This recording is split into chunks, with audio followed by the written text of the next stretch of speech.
reçu mon moindre effort.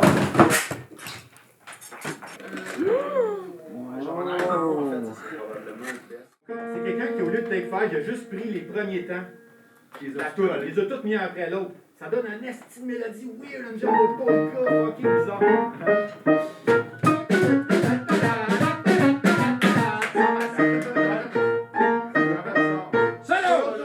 Parce que là, la toune, elle dure genre 1 minute. Le solo de sax, il dure comme 20 secondes, solo de drum, 20 secondes. Ah non, moi je trouve ça meilleur que l'original. Ah ouais, clair. Ça, c'est les beautés de l'Internet. Il y a beaucoup de lait sur l'Internet, mais il y a plein de J'ai cru remarquer ça qu'il y avait un peu de lait sur l'Internet. Des fois. Mad, prise 7.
Jérôme, Will, Simon, Asti. Misk. Serge, c'est ça? Exactement. Serge Dominique. Non, juste Dominique. Serge Tradino Dominique. Comment est-ce que vous êtes tombé en amour avec le jazz, les gars? J'ai toujours voulu improviser puis essayer des affaires sur l'instrument, là, sur le piano, sans que ça soit nécessairement une partition qui me dicte quoi faire. Tu sais, ça a toujours fait partie de ma démarche artistique, si on peut appeler ça une démarche artistique à l'âge de 8 ans, mettons. Au sens large, l'impro puis la capacité de voir la musique avec des codes qui sont un peu universels, finalement, là, ça m'a toujours parlé, tu sais. Comme ça, tu peux toucher avec ces connaissances-là à tous les styles. Will? Moi, je pourrais pas dire que je suis tombé un moment donné en amour avec le jazz. Je pense que c'est plus la musique en général. Puis le jazz, ça a été un véhicule d'apprentissage de la musique. Je trouve qu'il y a du très bon jazz comme il y en a du mauvais. Puis c'est pareil pour tous les styles dans ma tête, personnellement. Je peux être rejoint par bien des styles de musique. Tant que c'est bien fait, puis que c'est plus comme une belle pièce musicale qu'un style en particulier, mettons. Ben moi, je pense que le jazz, initialement, c'est surtout quand on est jeune, on a 15-16 ans, là, c'est l'aspect technique qui nous allume. T'sais. Un peu comme le métal progressif, puis même à la limite, la musique classique, c'est vraiment l'aspect technique sur l'instrument qui nous allume. La performance. Là. Ouais, l'aspect comme je vais être meilleur que les autres. Je pense, puis c'est très malsain à quelque part, ce que ça peut nous apporter en tant que player au départ, parce qu'on peut manquer de musicalité à cause de ça. En tout cas, pour moi, ça a été ça, vraiment, l'aspect technique de l'instrument. Puis l'aspect, checkez-moi bien, on va vous clencher ça, ma gang de maudits, vous autres. Puis là, à un moment donné, t'allumes que, peut-être que c'est pas la bonne direction que je vais avoir dans la vie avec la musique que je veux jouer. Puis là, tu t'ajustes, en fait. Je vous pose une question difficile, messieurs. Lequel est le plus beau entre le studio Madame Wood puis le studio Dundee, votre studio à vous? Ben là, écoute, c'est dur. Madame Wood, je dirais. Ouais, ok, c'est gentil. Puisqu'on est au Madame Wood, c'est la bonne réponse à offrir. Ben, en fait, pouvez-vous nous décrire votre studio? À quoi ça ressemble? Ben, mettons, enlève les fenêtres, rapetisse, mets ça dans le sous-sol, avec moins de gear. Le principal avantage du Dundee, c'est que c'est chez votre nous, deuxième salon. Puis que c'est ça, on y fait qu'est-ce qu'on veut quand on veut un peu, là, tu sais. Fait que ça nous permet de faire un projet d'album comme on a fait là, qui fait que pour un album jazz, passer 15 jours en studio, spreadé sur une année, c'est rare tu fais ça quand tu loues un studio, tu sais. Votre plus récent album, Partagez l'ambulance, vous l'avez enregistré dans votre studio, le studio Dundee, puis vous avez pris quand même pas mal de temps. En quoi c'est utile d'avoir tout ce temps-là pour enregistrer un album? Tu peux aller au bout de la démarche artistique, tout simplement. À chaque fois que... Ben, tu sais, nous autres, on s'est permis le luxe aussi de pas mal enregistrer en même temps qu'on composait sur pas mal des pièces, tu sais. D'avoir les micros d'allumés, la première fois que tu as la bonne idée, souvent, ça fait que c'est fresh puis que tu as capté l'énergie de ce moment-là aussi. La magie des premiers moments. Tu sais, en jazz, souvent, tu rentres un band dans une place, tu mets des micros, tu prends ça, puis that's it. Ben, la vieille mentalité, mettons. Ouais. C'est de moins en moins ça, puis nous autres, on voulait juste se donner le temps d'aller au bout des idées qu'on avait. On a eu une approche vraiment moins musique live, plus production, donc on se permettait de faire beaucoup de ce qu'on appelle des overdubs, donc d'enregistrer par-dessus des trucs qu'on a déjà pour essayer de trouver des nouveaux sons puis tout ça. Puis c'est à un moment donné où on était à un certain point dans une pièce que là, j'étais comme, il me semble que si on avait du matériel de bruit urbain, ça serait écœurant. Puis je suis parti avec un enregistreur mobile. J'ai fait carrément le tour de la ville. J'étais allé jusqu'à la gare du parc. Je me suis ramassé, j'ai enregistré du métro à Honoré-Beaugrand. Je me suis vraiment promené beaucoup. J'ai enregistré des escaliers roulants. Là, on s'est rendu compte que l'escalier roulant, il faisait le même rythme que la toune. Fait que là, c'était comme, hey man, on peut mettre ça dedans. Là, j'étais allé chez nous, mon coloc, lui, il fait beaucoup de réno. Il y a des grosses enclumes. Fait que là, j'ai comme samplé des morceaux de marteau là-dessus. Toutes sortes de sons, j'étais arrivé, puis je les avais tous documentés. Fait que ça nous a permis vraiment de dire, OK, ça, on va mettre ça à tel endroit, puis tout. Et là, ce qui est intéressant avec ça, c'est qu'en faisant ce genre d'exercice-là, on est obligé de réapprendre la pièce qu'on a composée nous-mêmes pour être capable de l'adapter pour la jouer en spectacle. Mad, une des pièces que vous jouez aujourd'hui, celle-là, elle a été composée par Simon à l'arrière. Mais tu l'as pas composée, cette pièce-là, pour le groupe d'abord. Tu l'as composée pour quelqu'un d'autre. Ouais, exactement. C'était comme un genre de... Je chantais la pomme à une fille, en fait. OK. Ouais. Je sais pas pourquoi, mais probablement j'étais bien chaud chez nous un soir, puis là j'étais comme, hey, on pourrait jouer ça avec Misk. Fait que là, je leur ai envoyé cette espèce de maquette-là, en leur disant, vous partagez pas ça avec personne, puis je pense qu'on avait juste essayé. puis on a trouvé ça intéressant. T'sais. Mais ce que tu entends, là, le synthétiseur, c'était de la guitare classique qui jouait ça. C'est super bizarre. Ça. Ouais. Petit apathie, prise 2. Ça, c'est avec ça.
On dit que vous faites du jazz de façon très, très, très large, mais évidemment plusieurs influences qui entrent en ligne de compte dans votre musique. L'influence d'électro, de hip-hop. Il y a des gens dans le jazz, des puristes qui trouvent qu'on devrait s'en tenir au jazz. Qu'est-ce que vous leur répondez à ces gens-là? Toute la musique, il y a un contexte historique tout le temps, il y a un contexte social qui fait que la musique est percutante à ce moment-là. puis qu'elle a un impact, tu sais. Moi, ça me parle moins, en tout cas, d'essayer de copier une musique qui avait un sens tellement profond puis social à ce moment-là. Puis je dis pas que ça me pose un problème de le faire puis d'en jouer puis tout ça, tu sais, mais de sortir ça comme album en tant que band, ça me parle moins comme démarche. Est-ce qu'il y en a encore beaucoup des puristes dans le monde du jazz au Québec? Il y en a de moins en moins parce que la musique, elle évolue. Donc, un puriste qui ferait, mettons, que du jazz des années 60 ou même juste du bebop comme Charlie Parker, des Ziggy Gillespie, ils se font rares, puis de toute façon, ils pourraient pas vivre de leur musique parce que c'est un peu révolu comme musique, on s'entend. Je pense que les seuls vrais puristes en musique que je connais, c'est ceux qui font du classique. Parce que ça, c'est quelque chose qui se démodera jamais d'une certaine façon puis qui va garder son authenticité, malgré tous les courants qu'on peut reconnaître dans la musique classique. Il y a vraiment une espèce de ligne directrice qui est immuable à la musique classique. Mais pour le jazz, je pense qu'il n'y a pas personne qui peut se targuer d'être lui-même puriste à 100%. On a tous des influences différentes qui viennent colorer la musique qu'on essaye de faire. Ouais. Donc, puis c'est parfait, il faut que ça soit comme ça. Là.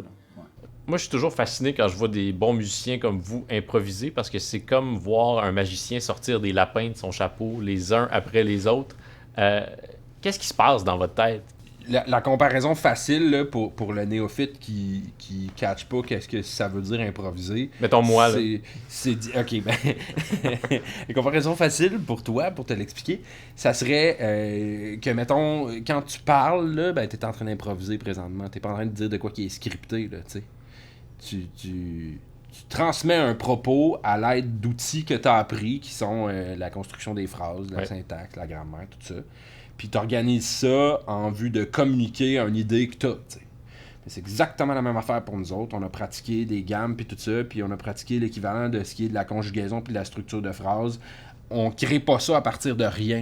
Il y a quand même des balises, il y a quand même une éducation qui nous informe là-dessus, puis c'est un impro contrôlé. T'sais. Après ça, ce qui est vraiment le fun là-dedans, c'est